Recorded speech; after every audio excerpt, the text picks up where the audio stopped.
गत रविवार दिन जाहाड़ा ठारे दुई जन दलित व्यक्ति को अमानवीय भाव जो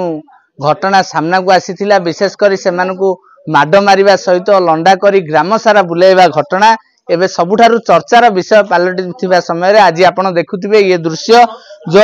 राज्य दलित सुरक्षा मंच पक्षरु एक टीम मध्य गाँव रे पहुंची पीड़िता परिवार सहित मिशिचंती एवं सीधा सड़क आम आलोचना करवा जो एभला घटना घटी आपको सहित मिशिचंती कौन सब मिशिचंती कौन कथा आम सीधा सड़क आलोचना करवा आज्ञा कौन कहे आप आज पहुंचती गाँव रे ये जो प्रकार घटना आप देखिले सामना को आसी केते मात्रा रे घृण्य घटना बोली भावुचंती देखंतु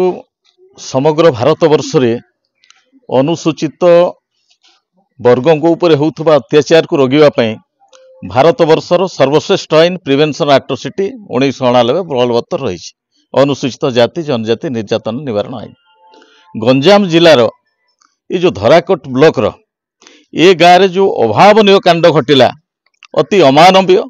बर्बरोचित कांड जो घटिला यह निश्चित भाव में अत्यंत निंदनीय एभली घटना किछि युवक माने आमे जहाँ सोशल मीडिया रे देखिलु मोटरसाइकेल रे जाउछंती ठेंगा बाड़ी धरिछंती दी जण अनुसूचित जाति वर्गर लोक आंठे की चालुचंती तांको मुहरे घास दिया हिची एवं तांको पछरु माड़ मध्य मरा होउची एवं से आंठे आंठे चलिबा एभली घटना हमको कोउठी ना कोउठी समग्र ओडिशा को स्तब्ध कर देइची एहा जदि विकसित ओडिशा हुए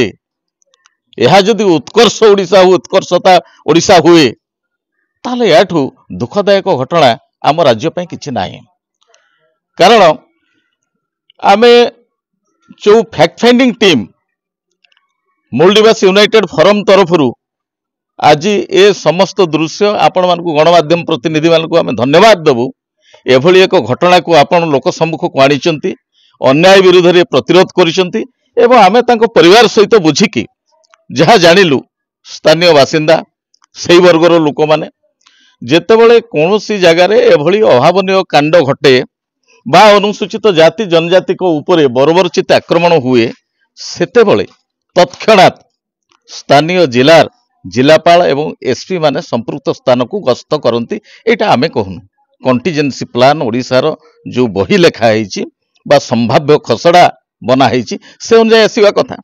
आज 23, 22, 23, 24 तारीख मध्य ये अंचल को नैतिकता दृष्टिकोण एभली एक अभावनीय दृश्य को प्रतिहत करने सांत्वना देवाई जिलापाल महोदय आसी ना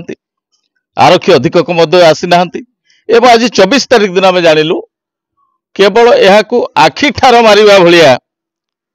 जैनक उपजिलापाल आसिकी जड़े नाबालिका गोटे परिवार जो पीड़ित परिवार नाबालिका को 10,000 टंका अनुकंपामूलक सहायता राशि प्रदान करके जाइछन्ते पीड़ित लोक माने वर्तमान डाक्तरखाना चिकित्साधीन अच्छे पहुंची पारि सहायता राशि प्रदान कर देखु आज्ञा सबुठार बड़ घटना बर्तमान 3 दिन बीतीगला एजावत आपड़ देखिए जो बहु लोक से संपृक्त अच्छा व्यक्ति माने संपृक्त अच्छा से पर्यंत स्पष्टीकरण पुलिस पक्षर प्रदान करा जायनि केते जन गिरफ करा जायछि किए से संपृक्त अच्छी आउ कौन आगू करा जिवो तो सेति प्रति आपण जो आज पहुंची पीड़ित घरे कौन रहिबा आपनकर अभिमुख्य सर निश्चित भाव में एक निंदनीय घटना सारा राज्य पाई जोठी मुख्यमंत्री प्रोग्राम करुछंती एवं अपर पार्श्व एभली एक घटना जारी रही बड़ दुर्भाग्यर विषय सांविधानिक व्यवस्था रे सबु प्रकार व्यवस्था थिबा सत्वे मध्य डिस्ट्रिक्ट एडमिनिस्ट्रेशन रो गोटे नकारात्मक भावना अच्छी 3-4 दिन पर से पहुंचुचंती दैट टू आमर फोन पाइबा पर सकाळे आमे मूलनिवासी यूनाइटेड फोरम ओडिशा तरफ समस्त फैक्ट फाइंडिंग टीम रे आछंती चेयरमैन महोदय श्रीजुक्त विद्याधर देहुरी सेक्रेटरी महोदय जनरल सेक्रेटरी महोदय अशोक कुमार नायक वरिष्ठ सदस्य संगठन उपसभापति देवराज नायक समस्त ये उपस्थित अच्छा एवं एटा को देखुलु आम सोशल मीडिया एवं डिस्ट्रिक्ट एडमिनिस्ट्रेशन कौन करुचे अनुधान करूँ किंतु जहाँ है संविधानिक व्यवस्था दृष्टिकोण है आंतरिकता दृष्टिकोण है मानविक अधिकार को घोर भाव उल्लंघन करा जदि सठिक न्याय न मिल निश्चित भाव में मूल निवासी यूनाइटेड फोरम तरफ राजरास्ता घेराव हम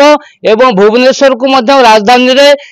विराट गणसमावेश ही आर प्रतिकार सरकार को बाध्य करा निश्चित रूपे आम आलोचना करथिले जो सदस्य मैंने आज पहुंची एवं किछि समय पूर्व मध्य घटनास्थल जी भंजनगर उपजिलापाल पहुंची गतकाली मध्य जो आदिवासी लोक दलित सभार मध्य सदस्य माने गाँव में पहुंची लोकों सहित बुझासुझा करथिले। तो एभलिया गोटे संवेदनशील घटना रे प्रकृत में दोषी मानकु केबे दंड मिलुची ताहा केवल समय कहब। गंजाम जिला आसिकार मनोज गौड़, कनक न्यूज।